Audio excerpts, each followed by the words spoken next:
राधे राधे, जय श्री कृष्णा। वृंदावन धाम भगवान श्री कृष्ण जी की रास स्थली है। यहाँ श्री कृष्ण जी की लीलाओं से जुड़े कई प्राचीन स्थान हैं। आज के वीडियो में आपको वृंदावन धाम के सभी प्रमुख स्थानों के दर्शन कराने वाले हैं, और वो भी मात्र 30 मिनट में। यकीन मानिए, इस वीडियो में आपको घर बैठे ही वृंदावन धाम की संपूर्ण यात्रा होने वाली है और बेहद ही आनंद आने वाला है। अगर आप वृंदावन की यात्रा पर आ रहे हैं तो ये वीडियो आपके लिए गाइड का काम करेगा। तो आइए याद करते हैं भगवान श्री कृष्ण जी की लीलाओं को और दर्शन करते हैं इन प्राचीन और प्रमुख स्थानों के।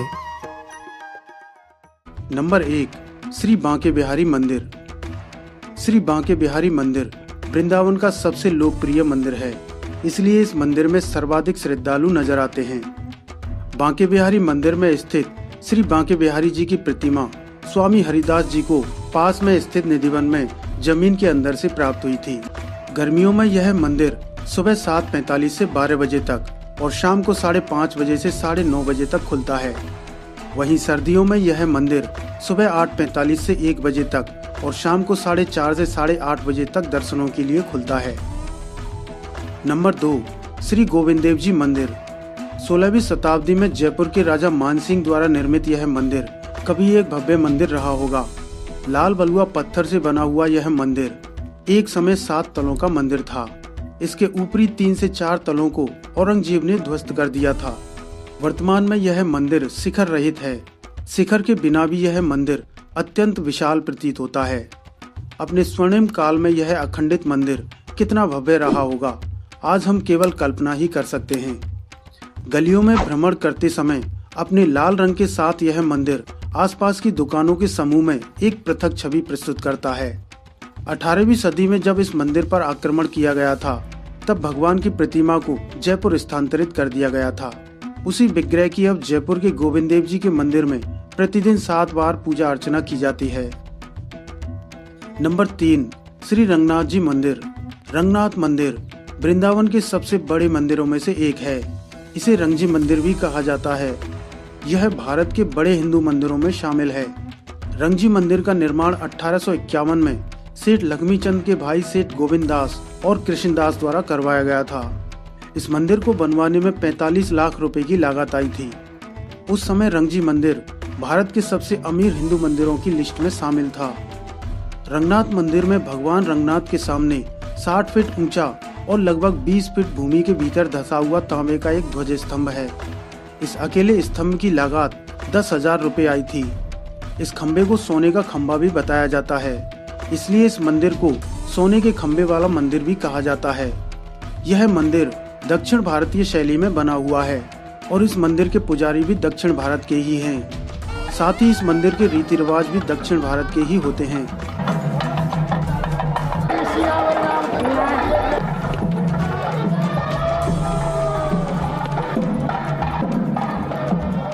इस मंदिर में भ्रमण करते समय आपको दक्षिण भारत के मंदिरों जैसा ही अनुभव होता है। तो आप जब भी वृंदावन आएं तो रंगजी मंदिर के दर्शन जरूर कीजिएगा।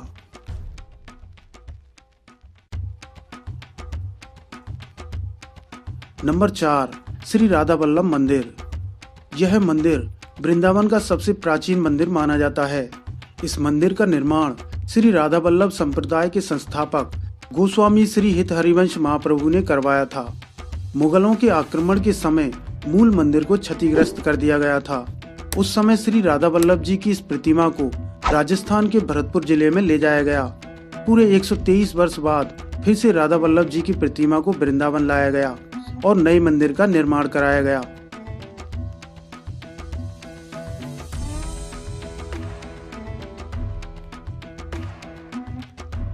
नंबर 5, श्री मदन मोहन मंदिर।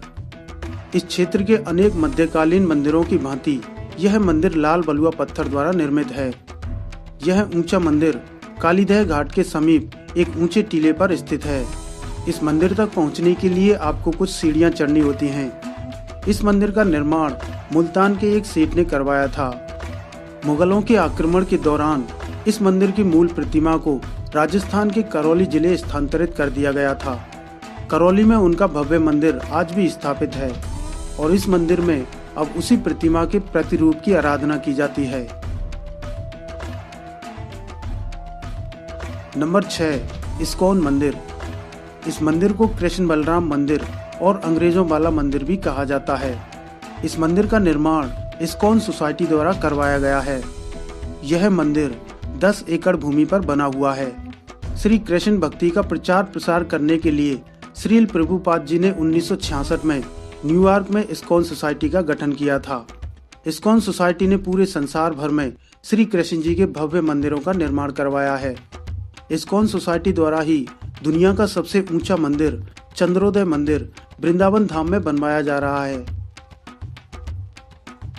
श्री कृष्ण बलराम जी को समर्पित इस मंदिर में प्रवेश करते ही श्रील प्रभुपाद जी का समाधि स्थल बना हुआ है और आगे चलकर आप मुख्य मंदिर में प्रवेश करते हैं, जहां श्री कृष्ण बलराम जी की सुंदर प्रतिमाओं के दर्शन होते हैं।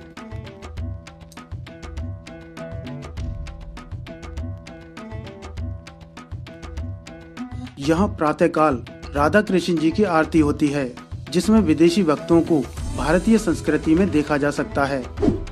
कोई विदेशी हाथ में धूप दीप लेकर आरती उतारता है, तो कोई घंटी बजाता है, कोई ढोल मंजीरे बजाता है और कितने ही विदेशी भक्त नाच नाच कर तथा झूम झूम कर आरती गाते हैं।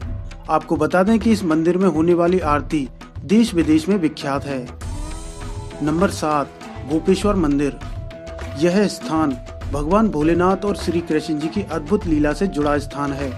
श्री कृष्ण जी की रास लीला को देखने की इच्छा अन्य देवताओं को भी होती थी।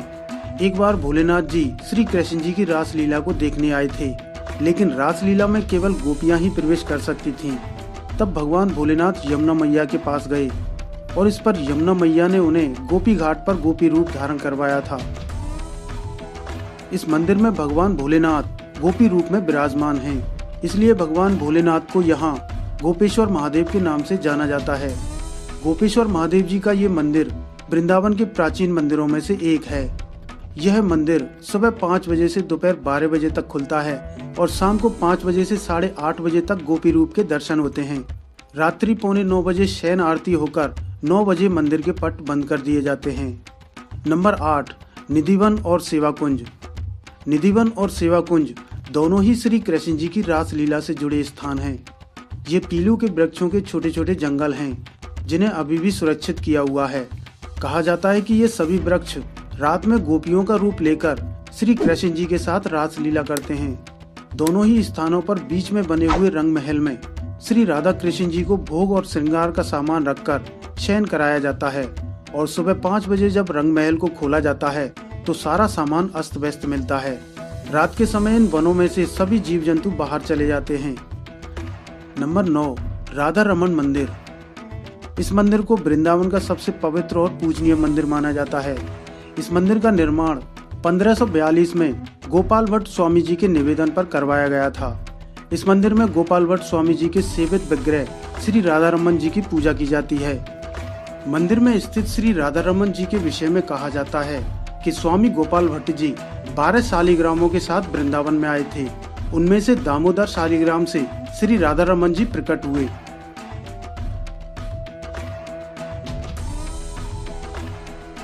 मंदिर में की गई खूबसूरत नक्काशी से भारतीय कला संस्कृति और धर्म की झलक मिलती है।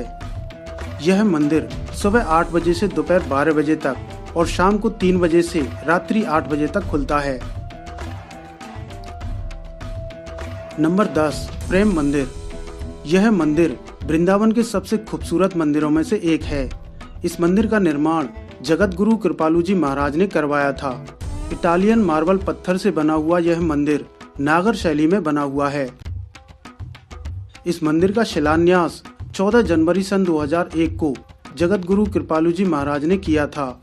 इस मंदिर को बनाने में राजस्थान और उत्तर प्रदेश के लगभग 1000 शिल्पकारों ने मिलकर कार्य किया था और मंदिर को बनने में 11 वर्ष का समय लगा। 17 फरवरी सन 2012 को मंदिर में प्राण प्रतिष्ठा की गई। श्री राधा कृष्ण जी को समर्पित इस मंदिर के चारों ओर की हरियाली और झांकियां बेहद ही खूबसूरत हैं। जन्माष्टमी पर यहाँ विशेष इलेक्ट्रॉनिक झांकियां सजाई जाती हैं और रात्रि में रंगीन फुहारों का शो भी दिखाया जाता है। यह मंदिर वृंदावन के अन्य मंदिरों की भांति सुबह 5 बजे से दोपहर 12 बजे तक और शाम को 4 बजे से 8 बजे तक खुलता है। राधा रानी मानसरोवर। यह एक सरोवर है जो वृंदावन से 5 किलोमीटर की दूरी पर है। वृंदावन से श्री राधा रानी मानसरोवर जाने के लिए आपको यमुना पार करनी होती है।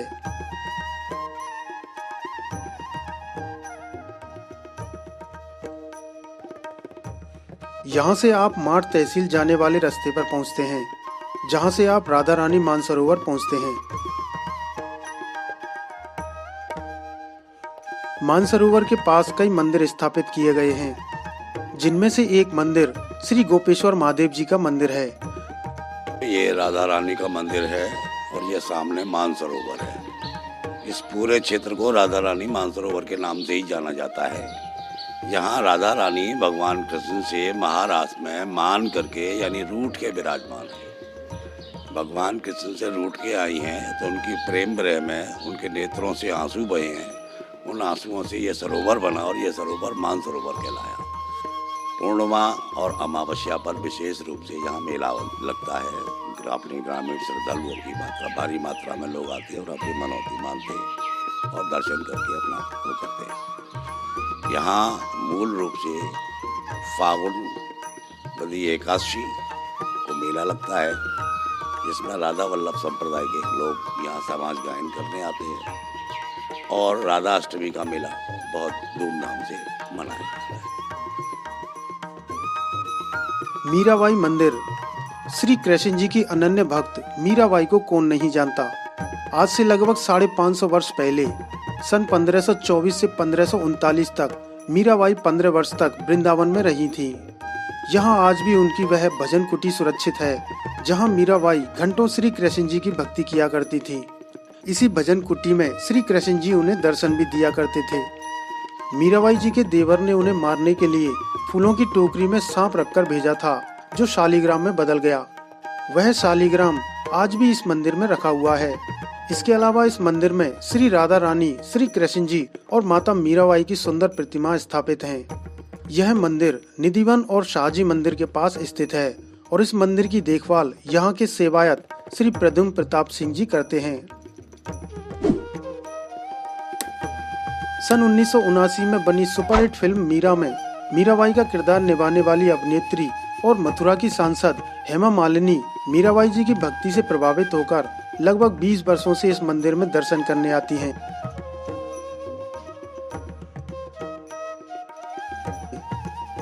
श्री राधा दामोदर मंदिर। यह मंदिर वृंदावन के प्रमुख मंदिरों में से एक है, जो वृंदावन में सेवा कुंज के पास स्थित है। इस मंदिर में गोवर्धन पर्वत की एक शिला रखी हुई है, जिस पर श्री कृष्ण जी के पैरों के निशान, बंसी का निशान और गाय के पैर का निशान बना हुआ है। इस कारण इस मंदिर के विषय में कहा जाता है कि इस मंदिर की 4 परिक्रमा कर लेने से गोवर्धन पर्वत की एक संपूर्ण परिक्रमा का फल मिलता है। यह मंदिर दर्शन करने का मंदिर का नाम है राधा दामोदर जी का मंदिर। ये सप्त देवालयों में से एक है, प्रमुख है। यहाँ पर विशेष दर्शन है 4 गोस्वामी के 4 ठाकुर हैं। पहले राधा वृंदावन चंद्र जी हैं, ये कृष्णदास कविराज गोस्वामी जी के हैं, जिन्होंने चैतन्य चरितामृत लगा है। बीच में राधा दामोदर जी हैं, ये जीव गोस्वामी जी के हैं। जब मीराबाई जी वृंदावन में आई थी तो सबसे पहले किन से मिली थी? जीव गोस्वामी से। उन्हीं के ठाकुर है राधा दामोदर। इनके बाद है राधा माधव, ये कवि जयदेव गोस्वामी जी के हैं, जिन्होंने गीत गोविंद लिखा है। लास्ट में है राधा छल जीकर, ये भूगर गोस्वामी जी के हैं, जो सबसे पहले वृंदावन में आए थे। एवं यहाँ विशेष दर्शन है गिरिराज गोवर्धन जी की शिला। इसमें भगवान जी का दाहिना चरण है, गाय का खुर है, लकुटी है, बंसी है। यह 4 चिन्ह भगवान जी ने सनातन गोस्वामी जी को दिया है। उनका डेली नियम था वृंदावन से पैदल चलकर गिरि गोवर्धन परिक्रमा करना। डेली 7 कोस जाना, 7 कोस आना, 7 कोस की परिक्रमा करना। तब वृंदावन में आके जल ग्रहण करते थे। तो भगवान जी ने कृपा करके अपने हाथों से शिला दी और बोले इसको ले जाकर राधा दामोदर मंदिर में रखकर मंदिर की 4 बार परिक्रमा देने से गिरि गोवर्धन परिक्रमा फल प्राप्त होगा। बोलो गिरिराज महाराज की जय, श्री राधा दामोदर लाल की जय। जय जय श्री राधे। मंदिर के एक तरफ 7 गोस्वामियों की प्रतिमाएं स्थापित हैं। श्री जीव गोस्वामी और रूप गोस्वामी जी ने इसी स्थान पर शरीर को छोड़ा था। यहाँ आप उनकी समाधि और उनकी भजन कुटी के दर्शन कर सकते हैं। इस्कॉन के संस्थापक श्रील प्रभुपाद जी की भजन स्थली भी इसी मंदिर में स्थित है। यहाँ उन्होंने श्रीमद् भगवद गीता का अंग्रेजी में अनुवाद किया था और पूरे संसार भर में श्री कृष्ण भक्ति का प्रचार प्रसार किया। कांच का मंदिर। यह मंदिर मथुरा वृंदावन मार्ग पर स्थित है। इस मंदिर का निर्माण बुंदेलखंड रियासत बिजावर के राजा जसवंत सिंह ने करवाया था। यह मंदिर कांच के छोटे छोटे टुकड़ों को तराशकर इनको दीवारों और छतों पर बड़े ही बेहतरीन ढंग से चिपकाकर बनाया गया है। बिजावर महाराज ने बेल्जियम से कांच मंगवाकर इस मंदिर का निर्माण करवाया था। छोटे छोटे कांचों में झांकने पर आप खुद को उसमें प्रतिबिंबित पाते हैं। गर्भगृह के चारों ओर और छत पर छोटे छोटे कांचों की ऐसी जड़ाई की गई है कि उन सब में श्यामा श्याम जी के असंख्य विग्रह नजर आते हैं। इसके अलावा इस मंदिर के चारों ओर एक गुफा बनाई गई है जिसमें विभिन्न झांकियां सजाई गई हैं। गर्मियों में यह मंदिर 5:15 से 12:30 तक और शाम को 3:30 बजे से रात्रि 9 बजे तक खुलता है। वहीं सर्दियों में यह मंदिर सुबह 6 बजे से दोपहर 1 बजे तक और शाम को 3 बजे से रात्रि 9 बजे तक दर्शनों के लिए खुलता है। श्री गरुड़ गोविंद मंदिर। इस मंदिर में भगवान विष्णु जी अपने वाहन गरुड़ जी पर विराजमान हैं। मंदिर में उपस्थित प्रतिमा के बारे में बताया जाता है कि इस प्रतिमा का निर्माण श्री कृष्ण जी के प्रपौत्र वज्रनाभ द्वारा करवाया गया था। कालांतर में यह प्रतिमा जमीन के नीचे चली गई। इस स्थान पर एक संत बाबा आत्मानंद जी भजन किया करते थे, जिन्हें स्वप्न में प्रतिमा के होने का आभास हुआ और काफी गहराई तक खुदाई करने के बाद प्रतिमा प्राप्त हुई। इसके पश्चात इस मंदिर का निर्माण हुआ। आज गरुड़ गोविंद देव जी के इस मंदिर में उसी प्रतिमा के दर्शन होते हैं। मंदिर कमेटी द्वारा यहाँ गरीब कन्याओं का विवाह भी कराया जाता है। इसके अलावा संपूर्ण ब्रज क्षेत्र से नवविवाहित जोड़े श्री गरुड़ गोविंद देव जी का आशीर्वाद लेने आते हैं। बिड़ला मंदिर। बिड़ला मंदिर मथुरा वृंदावन के प्रमुख मंदिरों में से एक है। मथुरा वृंदावन मार्ग पर स्थित इस मंदिर को गीता मंदिर के नाम से भी जाना जाता है। बिड़ला जी का यह मंदिर मथुरा से 5 किलोमीटर की दूरी पर वृंदावन मार्ग पर स्थित है। मंदिर के अंदर का प्रांगण काफी बड़ा है, जिसमें मध्य में सुदर्शनधारी श्री कृष्ण जी विराजमान हैं। दाएं तरफ श्री हरि विष्णु जी और लक्ष्मी जी विराजमान हैं और बाएं ओर श्री सीताराम जी विराजमान हैं। सफेद संगमरमर से बनी ये प्रतिमाएं बेहद खूबसूरत हैं और हर समय जगमगाती रहती हैं। मंदिर के सामने श्री हरि विष्णु के वाहन श्री गरुड़ देव जी श्री हरि के सामने हाथ जोड़कर विराजमान हैं। मंदिर के बाएं हिस्से में लाल पत्थर से बना एक ऊंचा स्तंभ है, जिसे गीता स्तंभ कहा जाता है, क्योंकि इस स्तंभ के ऊपरी भाग में संपूर्ण गीता के अध्याय और 700 श्लोक अंकित हैं, जबकि स्तंभ के निचले भाग में वेदों और उपनिषदों से संबंधित जानकारी दी गई है। स्तंभ के निचले हिस्से में महाभारत से संबंधित चित्रण किया गया है। इस स्तंभ के पास एक रथ बना हुआ है, जिस पर भगवत गीता और शंख की आकृति बनी हुई है। मंदिर के बाएं भाग में दक्षिण मुखी हनुमान जी का मंदिर है। हनुमान जी की प्रतिमा का मुख दक्षिण की दिशा में है, इसलिए इन्हें दक्षिण मुखी हनुमान जी कहा जाता है। मंदिर का परिसर काफी बड़ा है और चारों ओर हरियाली से आच्छादित है।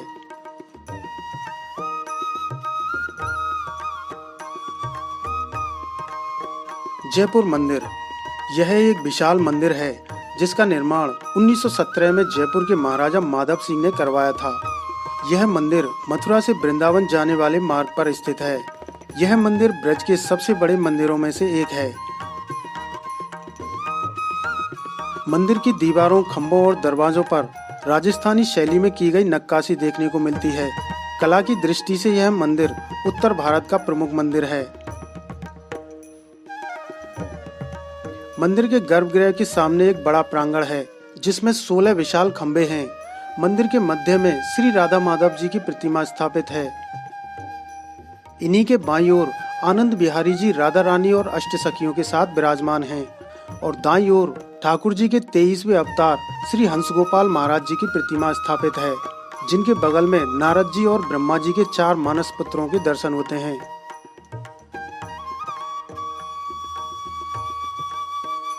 मंदिर के चारों तरफ कमरे बने हुए हैं, जिनमें ठाकुर जी के भक्तों और विद्वानों के ठहरने की व्यवस्था की जाती थी।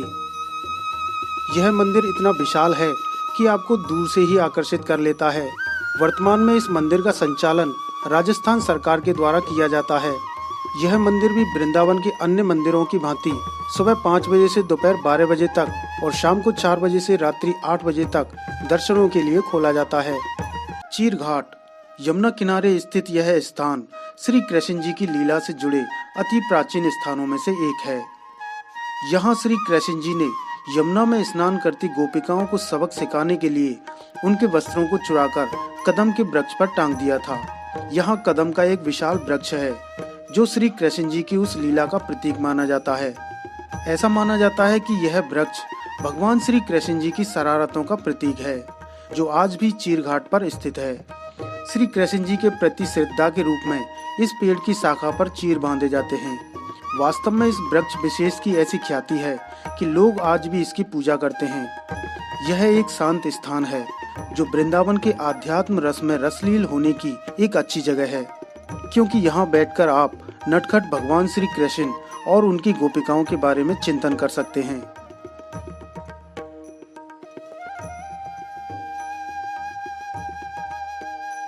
कालियादह घाट, यमुना किनारे स्थित यह स्थान भी अति प्राचीन है। इस स्थान पर श्री कृष्ण जी ने कालिया नाग से युद्ध करके उसको हराया था, क्योंकि कालिया नाग कंस का भेजा हुआ राक्षस था। उसने यमुना नदी में इसी स्थान पर अपना निवास स्थान बनाया हुआ था और यमुना में जो भी पशु पक्षी पानी पीने आते थे वो उनको खा जाता था और यमुना जी में उसने अपना विष घोल दिया था। यहाँ एक विशाल कदम का वृक्ष है जिसे श्री कृष्ण जी के समय का बताया जाता है। इसी वृक्ष की शाखा पर चढ़कर श्री कृष्ण जी ने यमुना जी में छलांग लगाई और कालिया नाग से युद्ध करके उसको हराया था। यहाँ कालिया नाग के फन के ऊपर नृत्य करते हुए श्री कृष्ण जी को दिखाया गया है, जिसके चारों ओर कालिया नाग की दासियां हाथ जोड़कर क्षमा मांग रही हैं। केसी घाट, यमुना किनारे यह एक प्राचीन घाट है।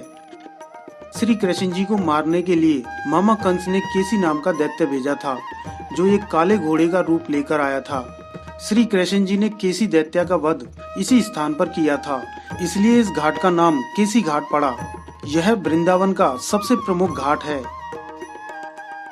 केसी घाट के बगल में गोपी घाट है। एक बार भगवान भोलेनाथ श्री कृष्ण जी की महारास लीला को देखने आए, लेकिन महारास में केवल गोपियां ही प्रवेश कर सकती थीं। इसलिए यमुना मैया ने इसी घाट पर भोलेनाथ को गोपी रूप धारण करवाया था, इसलिए इस घाट को गोपी घाट कहा जाता है।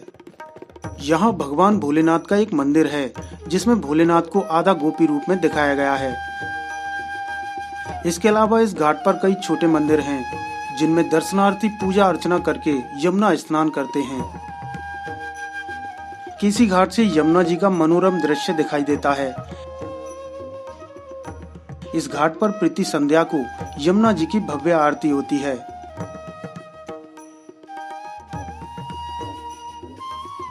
इमली घाट, यह स्थान वृंदावन धाम में चीर घाट के पास में है। यमुना किनारे इस स्थान पर श्री राधा कृष्ण जी अक्सर मिला करते थे। यह उनका प्रिय स्थान था। यहाँ एक प्राचीन इमली का वृक्ष है जिसे सुरक्षित किया हुआ है। प्राचीन मान्यता के अनुसार इस वृक्ष की पकी हुई इमली पर राधा रानी जी का पैर पड़ने से उनके पैरों की मेहंदी खराब हो गई। तभी से राधा रानी के श्राप के कारण वृक्ष क्षेत्र में इमली के पेड़ों पर इमली तो लगती हैं लेकिन पकती नहीं हैं। पुराना वृक्ष सूख चुका है, लेकिन उसी के बगल में प्रतीकात्मक रूप में एक और इमली का वृक्ष लगा दिया गया है। लगभग 550 वर्ष पहले ब्रज भ्रमण के समय श्री चैतन्य महाप्रभु ने अक्रूर घाट पर निवास किया था। वहीं से वे प्रतिदिन इमली तला घाट पर हरि भजन करने आते थे। उस समय यहाँ घना जंगल हुआ करता था और काफी शांत स्थान था। यहाँ श्री राधा रानी जी का मंदिर बना हुआ है, जहाँ हर रोज ढेरों श्रद्धालु दर्शन करने आते हैं।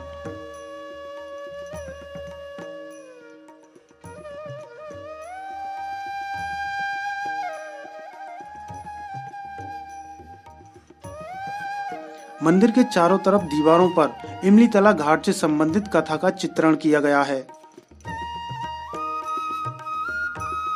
ब्रह्म कुंड, वृंदावन धाम में स्थित यह कुंड श्री रंगजी मंदिर के उत्तरी द्वार के पास स्थित है। इस कुंड पर सृष्टि के रचयिता स्वयं ब्रह्मा जी ने प्रायश्चित करने के लिए तप किया था और बाल कृष्ण जी से क्षमा याचना की थी। इसी कुंड पर पूर्णमासी ने भगवान भोलेनाथ को गोपी भाव धारण करवाया था। पुराणों में भी ब्रह्म कुंड का जिक्र किया गया है। वैष्णव संप्रदाय के प्रवर्तक श्री चैतन्य महाप्रभु ने लगभग 550 वर्ष पहले वृंदावन धाम आकर ब्रह्म कुंड के महत्व को बताया था। बताया जाता है कि उनके प्रमुख शिष्य श्री रूप गोस्वामी जी ने इसी कुंड से वृंदा देवी के विग्रह को प्रकट किया था। श्री कृष्ण जी की अनन्य भक्त मीराबाई ने वृंदावन आकर अपनी पहली रात्रि इसी कुंड के पश्चिमी घाट पर व्यतीत की थी। कुंड के पश्चिमी घाट पर मीराबाई जी की प्रतिमा स्थापित है। इसके अलावा श्री कृष्ण जी के प्रेम में दीवानी राजस्थान की प्रमुख भक्त करमठी बाई ने इस कुंड पर काफी लंबे समय तक हरि कीर्तन किया। कात्यायनी माता मंदिर। श्री वृंदावन धाम में स्थित मां कात्यायनी जी श्री कृष्ण जी की कुल देवी हैं, जिन्हें ब्रज की देवी भी कहा जाता है। मां कात्यायनी शक्तिपीठ माता सती के 51 शक्तिपीठों में से एक है। यहाँ माता सती के केश गिरे थे। माता कात्यायनी शक्तिपीठ का वर्णन शास्त्रों में भी मिलता है। महर्षि वेदव्यास जी ने श्रीमद् भागवत के 10वें स्कंद के 22वें अध्याय में मां कात्यायनी जी का वर्णन किया है। श्रीमद् भागवत के अनुसार श्री कृष्ण जी को अपने पति रूप में पाने के लिए ब्रज की गोपिकाओं ने माता कात्यायनी जी की पूजा की थी। ब्रजवासियों के अनुसार कुंवारे युवक और युवतियां मनवांछित वर वधु मांगने के लिए मां कात्यायनी जी की पूजा करते हैं। नवरात्रा के अवसर पर यहाँ मेले का भी आयोजन होता है और देश विदेश से हजारों श्रद्धालु मां कात्यायनी जी का आशीर्वाद लेने आते हैं। मां कात्यायनी शक्तिपीठ रंगजी मंदिर के बगल में 12 बीघा क्षेत्र में स्थित है। इसके 5 बीघा क्षेत्र में राधा बाग बना हुआ है।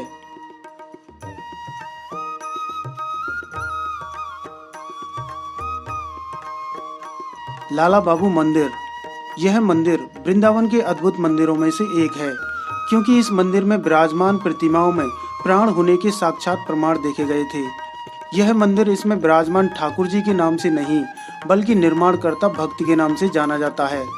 इस मंदिर का निर्माण बंगाली कायस्थ वर्ण के श्री कृष्ण चंद्र सिंह उर्फ लाला बाबू ने सन 1810 में करवाया था। यह एक विशाल मंदिर है, जिसमें एक बगीचा है और चारों ओर ऊंची ऊंची प्राचीरें हैं। मंदिर का कुल परिसर 21 बीघा क्षेत्र में फैला हुआ है। सन 1810 में इस मंदिर के निर्माण में 25 लाख रुपए की लागत आई थी। श्री लाला बाबू के विषय में कहा जाता है कि उनका जन्म 1725 में बंगाल के एक धनाढ्य परिवार में हुआ था और एक बालिका के कथन से प्रेरित होकर अपना सब कुछ त्याग कर वृंदावन में श्री कृष्ण जी की भक्ति करने आ गए। लाला बाबू की इच्छा थी कि उनकी मृत्यु के पश्चात उनके शव के पैरों को बांधकर घसीटते हुए वृंदावन की परिक्रमा करवाई जाए। न जाने इस नश्वर शरीर से कितने जीव जंतुओं को कष्ट पहुंचा होगा और शेष शरीर को जलाकर उसकी राख को वृंदावन की मिट्टी में बिखेर दिया जाए। उनकी मृत्यु के पश्चात ऐसा ही किया गया। बंसी बट। आपने दोहों और भजनों में बंसी बट का नाम अवश्य ही सुना होगा। यहाँ बट वृक्ष के नीचे खड़े होकर श्री कृष्ण जी ने बंसी की धुन बजाई थी, इसलिए इसे बंसी बट कहा जाता है। ब्रज में कई स्थानों पर बंसी बट का उल्लेख मिलता है, परंतु वृंदावन में स्थित बंसी बट को सबसे प्रमुख माना जाता है। यहाँ श्री कृष्ण जी ने बंसी की ऐसी धुन बजाई कि ब्रज की सभी गोपियाँ अपनी सुध बुध खोकर यहाँ चली आईं। श्री कृष्ण जी ने असंख्य रूपों में हर एक गोपी के साथ महाराज किया। यह स्थान उस महाराज का केंद्र था। यहाँ वह प्राचीन बट वृक्ष आज भी मौजूद है। इसी बट वृक्ष के नीचे परमानंद भट्टाचार्य जी को श्री गोपीनाथ जी के विग्रह प्राप्त हुए थे। इसके अलावा यहाँ श्री राधा कृष्ण जी और अष्ट सखियों के चरण चिन्ह बने हुए हैं।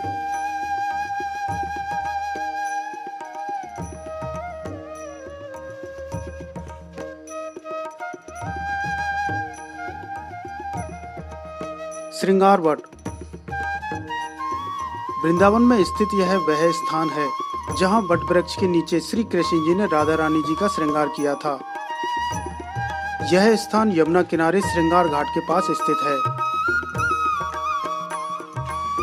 मान्यता है कि महाराज के दौरान जब श्री कृष्ण जी हर एक गोपी के साथ रास कर रहे थे तो गोपियों को सौभाग्य मद आ गया कि कृष्ण सिर्फ उनके ही हैं। तब श्री कृष्ण जी गोपियों का मत दूर करने के लिए महाराज से राधा रानी जी को लेकर अंतर्ध्यान हो गए और श्रृंगार वट पर आ गए। यहाँ उन्होंने वट वृक्ष के नीचे श्री राधा रानी जी का श्रृंगार किया था। यहाँ उस वट वृक्ष के अवशेष आज भी सुरक्षित हैं। यहाँ वह रज आज भी सुरक्षित है जिस पर राधा रानी जी अपना श्रृंगार उतार कर लेट गई थी।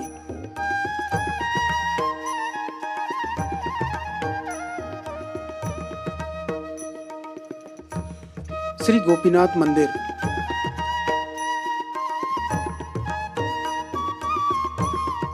यह मंदिर वृंदावन के प्राचीन मंदिरों में से एक है।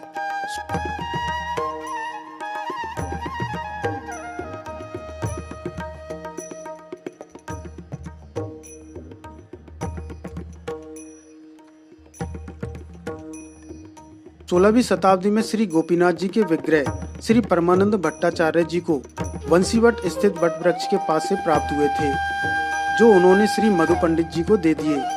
मधु पंडित जी ने इस मंदिर की नींव रखी थी। मुगल आक्रमण के समय श्री गोपीनाथ जी के विग्रह को राजस्थान के जयपुर ले जाया गया और तब से अब तक इस मंदिर में गोपीनाथ जी के विग्रह के उसी प्रतिरूप की पूजा की जाती है और मूल प्रतिमा जयपुर के गोपीनाथ मंदिर में आज भी स्थित है। श्री युगल किशोर मंदिर। वृंदावन में यमुना किनारे केसी घाट के बगल में स्थित यह मंदिर वृंदावन में मुगल आक्रमण की गवाही देता है। इस मंदिर के युगल किशोर जी के विग्रह हरिराम व्यास जी को सेवा कुंज के पास किशोर वन में एक कुएं से प्राप्त हुए थे। हरिराम व्यास मध्य प्रदेश के ओरछा के राजगुरु थे। मुगल आक्रमण के समय श्री युगल किशोर जी के विग्रह को ओरछा के महाराज ओरछा ले गए, जहां ओरछा के पास पन्ना में स्थापित कर दिया। वर्तमान में पन्ना में श्री युगल किशोर जी का भव्य मंदिर बना हुआ है और तब से ही यह मंदिर बंद है। इस मंदिर का गुम्बद इतना ऊंचा है कि यह यमुना पार से भी दिखाई देता है। शाहजी मंदिर। इस मंदिर को टेढ़े खंबे वाला मंदिर भी कहा जाता है। यह मंदिर दूर से देखने पर एक महल के समान दिखाई देता है, जिसकी खूबसूरत डिजाइन और खंभों को देखने दूर दूर से लोग आते हैं।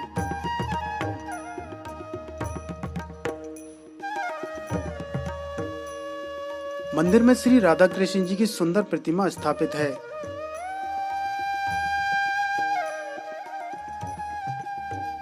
और दीवारों पर खूबसूरत चित्र बने हुए हैं।